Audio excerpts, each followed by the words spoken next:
Herkese merhaba, kanalıma hoş geldiniz. Uzun süredir sohbet etmiyoruz. Biraz dertleşme, biraz sohbetli bir video çekmek istedim size. Birkaç haftadır yoga videoları çekiyorum. Yin yoga yapıyoruz, akışlar yapıyoruz, meditasyon yapıyoruz. Peki neler oldu? Hayatta neler değişti? Üst üste rahatsızlandım hastalık sürecinden biraz böyle sizlere bahsedeyim. Çünkü ben de rahatsızlandım hemen herkes gibi hemen girip bakıyorum işte belirtisi neymiş, acaba o mu oldum bu mu oldum, ve sonunda evet oldum, Covid-19'a ben de yakalandım ve atlattım Allah'a şükür. Ondan önce de influenza olmuştum. Şimdi biraz oralara dönelim ve en baştan itibaren bu hastalık sürecini nasıl geçirdim biraz size ondan bahsedeyim. Yılbaşından bir hafta öncesi gibi rahatsızlanmaya başladım. Bir gün çocuklar biraz öksürüyordu ama hani böyle ciddi bir rahatsızlıkları yoktu açıkçası. Ama sanırım ilk İsmet rahatsızlandı. İsmet'ten de bana geçti. Sonra Mete'ye geçti. Şöyle o biraz öksürüyordu. Anne işte halsizim, biraz üşüyorum, başım ağrıyor gibi böyle şikayetleri vardı. Sonra bana geçti. Ben dedim ki acaba Covid-19'a mı yakalandık? Ama o zaman influenza'ya yakalanmışız. İlk belirtim şöyleydi influenza'da. Boğazımda çok şiddetli bir acı, böyle yırtılıyormuş gibi boğazım ve öksürüğü vardı ve üşüme, titreme. Arkasından ben dedim ki evet oldum ve Covid testi yaptırdım ve o negatif geldi. Dedik ki evet biz sanırım influenza olduk. Çok şiddetli bir halsizlik, yerinden kalkamama ve nasıl söyleyeyim aslında rutin geçirdiğimiz gribal rahatsızlıklar gibi ama beni biraz devirdi ve hiç kalkamadım. Her yerimin ağrıması, yine bu öksürük ve boğazımdaki bu ağrı birkaç gün sonra burun akıntısı oldu. Böyle sanki gripmişim gibi oldu. Ben evet dedim tamam, yılbaşı gecesi özellikle evet dedim tamam artık 5 gün falan oldu. Ben influenza'yı geçirdim ve arkasından da bitti diye düşünürken o gece çok şiddetli ateşlendim. 39,5'lara çıktı. Ve hani parasetamol tarzı bir şey almama rağmen düşmedi ateşim.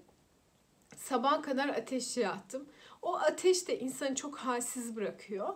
Yani böyle hani bugün geçecek, yarın geçecek, 3 gün oldu, 4 gün oldu, 5 gün oldu, bir hafta oldu ama o ateş sonrası bile beni böyle çok halsiz bıraktı, çok yorgun bıraktı. Toparlanamadım bir türlü. Bu süreçte dedim ki eyvah yani toparlanamayacağım herhalde. Hani bugün iyi olurum, yarın iyi olurum derken influenza da kolay bir şekilde geçmedi açıkçası. Böyle semptomum bir türlü bitmedi. Belki en başta öksürüktü, üşümeydi. Sonra gribal belirtiler, sonra yüksek ateş gibi bizi böyle neredeyse bir 10 gün kadar salladı influenza. Hem çocukları hem beni. Çocuklar da toparlanamadılar. O dönemde çocukları götürdüm. Evet dediler ki bu influenza belirtileri. Burun akıntısı ve öksürük de onları çok zorlamıştı. Enflavir kullandık. Onlar da ben de. Yine parasetamol tarzı böyle ilaçlar kullandık. Onlara Calpol, bana Parol gibi. Ve sonrasında işe başladım. O hastalık süreci beni bayağı öksürüğü de devam etti ve zorladı da. Üzerinden 2 hafta, 3 hafta geçti geçmedi. Yine bir gün nöbetten çıktım, sonra spora gittim. İyiydim gayet. Sonra akşam çok halsiz hissettim kendimi. Böyle bitkin, gücüm yok sanki ve havalar da çok soğuk. İşte buraya yağmasa da, hatta buraya da yağdı biz o karantina sürecindeyken. Havalar da çok şiddetli soğuk. Üşüyorum, sürekli üşüyorum. Herkes acaba yine mi rahatsızlanıyorum Fikret dedim. Akşam biraz burnum tıkanır gibi oldu. Yani ama çok aşırı halsizim. Ya nöbetten çıktım, işte spor yaptım. Herhalde bunun yorgunluğu dedim. O gün yattım ve ertesi gün yataktan kalkamadım. Yani yataktan yine kalkamadım. Bana yine soruyorlar işte her yerlerin ağrıyor mu? İşte eklemlerin çok şiddetli ağrıyor mu? Etlerin ağrıyor mu? Kasların ağrıyor mu? Hayır, böyle bir ağrı yok ama çok şiddetli bir halsizliğim var. yataktan kalkasım gelmiyor, kalkamıyorum. Ve üşüyorum. Yani termoforu böyle bacaklarıma aldım, kucağıma aldım ve onunla yatıyorum. Böyle yorganı açıyorum, üşüyorum, kapatın, kapatıyorum. Yani o gün dedim ki ben kalkayım. Bu halsizlik acaba yine CK'larım mı yükseldi, spor sonrası rahatsızlandım mı? Hani spora bağlı bir rahatsızlık mı diye endişelendim ve o gün işe gittim. Ama tabii ki hiç maskemi çıkarmadım, kimseye yaklaşmadım. O gün zaten kendimden hasta mıyım ya da Covid mi oldum diye kafamda soru işaretleri vardı. O gün kan verdim. İşte serum takıldı. Yine parol takıldı damardan. Ondan sonra o gün eve geldim. Kan değerlerim çok iyi çıktı. Hani spora bağlı hiçbir değerim yükselmemiş. Gayet iyi. Diğer değerlerim de çok iyiydi.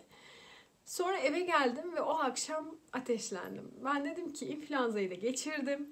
Ben kesin Covid oldum. O gün ateşim çıktı ama yine böyle 38,5'un üzerine çok fazla çıkmadı. 38,5 civarında oldu. Parol aldım yine. Mucizevi ilaç, parasetamol. Sabahına bu sefer boğaz ağrısı o 3 gün beni yataktan çıkarmadı. Yani böyle ayakta gezerek değildi kesinlikle. Sabah çocuklar başladı. Anne üşüyorum, titriyorum. Mete'nin burnu akmaya başladı. Ben dedim ki ben hemen teste gitmeliyim. O gün test vermeye gittik ve pozitif çıktık. Olana kadar hep böyle korkuyordum. Yani birisiyle temas etsem olduk mu, oluyor muyuz, birisine bulaştırır mıyım ya da aileme bir şey olur mu? Hep böyle kaygılarım vardı. Ama oldum, dedim ki evet artık olduk ve kaçamayacağız yani. Ve bu süreci yaşayacağız. Biraz böyle psikolojik olarak rahatladım diyebilirim. Çünkü arada kalmak daha böyle insanı hani yıpratıyor diyebilirim. Sonrasında çocuklarla birlikte karantinaya girdik.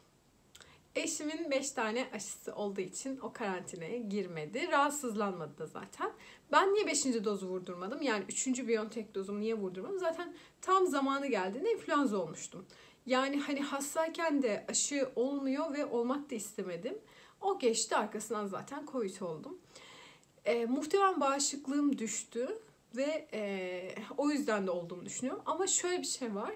Hani ağzı burnu akan ya da ne bileyim hasta, halsiz hisseden bile birisiyle görüşmedim. Yani dışarıda yemek yedik bir pazar günü. Yani oradan olabilir diye düşünüyorum. İş yerinde hiç maskemi çıkarmıyorum. İş yerinden olabileceğini pek düşünmüyorum. Ama nasıl oldu? Bilmiyorum. Nereden geldiğini hiç bilmiyorum yani. Çocuklardan geldi desem önce ben rahatsızlandım. Sonra çocuklara, yani çocuklar belirtiyi sonradan verdi. Yani önce onlarda değildi. İnfluenza İsmet'ten geldi ama sanırım Covid benden onlara bulaştı. Covid pozitif çıktıktan sonra yani benim şikayetlerim yaklaşık 2. günü, 3. günü.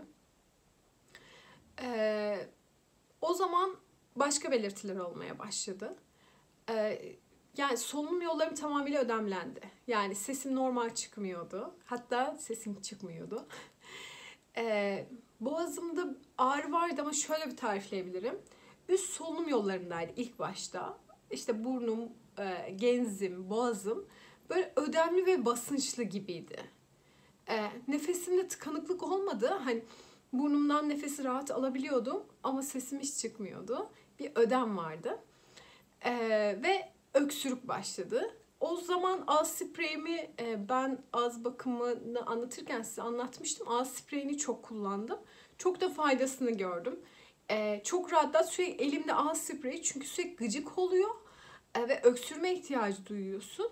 Onun içerisinde alkol olduğu için, antiseptik olduğu için sanırım boğazımı sürekli rahatlattı.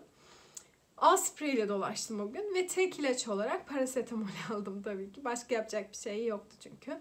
Filyasyon ekibi aspirin yani kullanabilirsiniz dedi. Kendi isteğimle kullandım onu. Çok fazla kullanmak istemiyorum. Yani pıhtılaşma mekanizmamı bozmak istemedim açıkçası. Hep testlerimi ölçtürdüm. Her şey normal çıkınca da yani o karantina sürecinin dışında kullanmadım koraspirini. Sonraki gün sanki böyle bir mekanizma hakikaten böyle o üst solunum yollarından şu kısma indi. Ve bu kısmım ödemlendi. Mesela oradan buraya inince burası rahatladı. Yani siz olmuyorlarım, rahatladım bu sefer.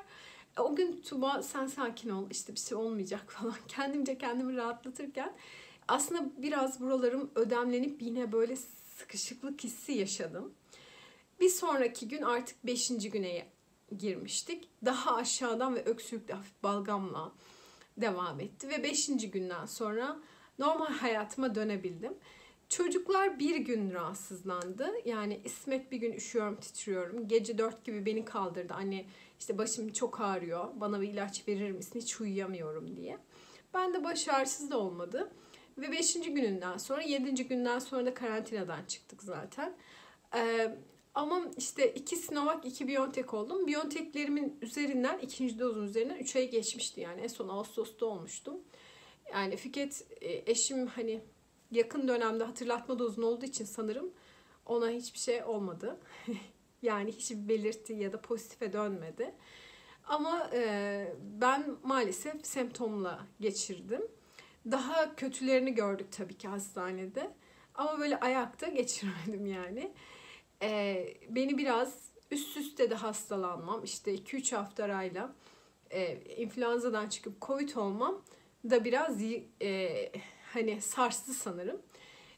Bu dönemde takviye olarak ne kullandım? Magnezyumum düşmüştü. Magnezyum aldım. Kalsiyum, magnezyum D aldım. D vitamini aldım. Çinko, C vitamini. Omega 3.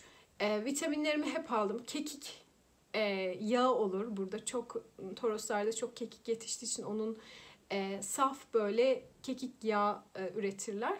Hem onunla böyle onu seyreltmeniz lazım. Biraz böyle yakar yani.